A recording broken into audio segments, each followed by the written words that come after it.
तो ईरान पर और भी ज्यादा प्रतिबंध लगाने की तैयारी है। अमेरिका के इस निर्णय की नेतन्याहू बड़ी तारीफ कर रहे हैं। जी हां, ईरान पर ट्रंप के प्रतिबंधों की नेतन्याहू ने तारीफ करते हुए स्वागत किया है।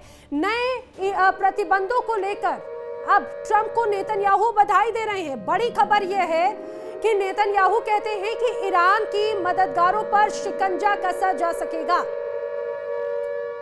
जो जो ईरान के मददगार होंगे उन पर शिकंजा कसेंगे। मदद करने वालों से कीमत वसूली जा रही है, नेतन्याहू ने कहा। ट्रंप के ईरान एक्शन पर नेतन्याहू ने तालियां बजाई है। देखिए, सोशल मीडिया पोस्ट है प्राइम मिनिस्टर ऑफ इजराइल की तरफ से। उन्होंने कहा कि जिस रूप में ये नए सैंक्शंस की बात कही गई है, इसका स्वागत है। और बाकायदा नेतन्याहू तो दरअसल यही चाहते थे, क्योंकि जितनी ज्यादा लगाम ईरान पर होगी उतना ज्यादा मजबूत ईरान होगा, इजराइल होगा। और जितना ज्यादा ईरान को कमजोर किया जाएगा उतना ही ज्यादा अच्छा होगा एक तरह से इजराइल के लिए। नेतन्याहू इस पूरे एक्शन का स्वागत कर रहे हैं। इस बीच एक और बड़ी वर्ल्ड ब्रेकिंग जान लीजिए। बड़ी खबर, स्ट्रेट ऑफ हॉर्मुज से गुजरने वाले जहाजों से अब ईरान फीस वसूलेगा। बड़ी खबर यह कि बाकायदा इस फीस वसूलने को लेकर संसद तक में योजना जो है वो पेश की गई। समिति ने सेवा शुल्क की योजना को मंजूरी भी दे दी है। अब नेविगेशन हो या सुरक्षा बीमा और पर्यावरण सेवाओं के नाम पर एक तरह से फीस वसूली जाएगी उन तमाम जहाजों से, उन तमाम देश के जहाजों से जो स्ट्रेट ऑफ हॉर्मुज से गुजरने वाले हैं।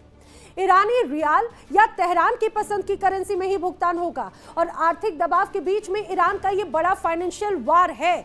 अब समझिए इस बात को। अभी कुछ देर पहले ही जैसा हमने आपको बताया कि अमेरिका और इजराइल चाहते हैं कि ईरान पर फाइनेंशियली प्रतिबंध लगाए जाए।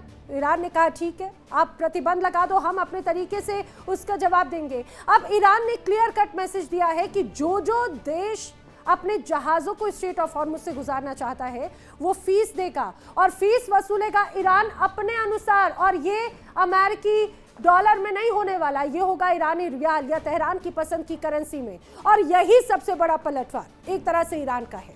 ईरान के खिलाफ अमेरिका ने अब तक का सबसे बड़ा आर्थिक दबाव बनाने की कोशिश शुरू की, लेकिन इस बार निशाने पर सिर्फ ईरान है नहीं, बल्कि ईरान के साथ साथ चीन है और रूस जैसे कई बड़े देश भी इस दौरान शामिल हैं। अमेरिका ने साफ संकेत दिया कि ईरान के साथ में कारोबार करने वाले देश और तमाम कंपनियों को भी आर्थिक कार्रवाई का सामना करना पड़ सकता है। और सबसे बड़ी चुनौती चीन से मिलने वाली है, क्योंकि ईरान के तेल का सबसे बड़ा खरीदार तो चीन है। और अगर अमेरिकी प्रतिबंधों की वजह से चीन और ईरान के आर्थिक रिश्तों पर चोट पहुंचती है तो इसका सीधा असर अमेरिका चीन संबंधों पर भी पड़ सकता है, क्योंकि बीजिंग पहले ही एक तरफा प्रतिबंधों का विरोध करता रहा है। दूसरी तरफ रूस की स्थिति तो अमेरिका से पहले ही टकराव वाली है।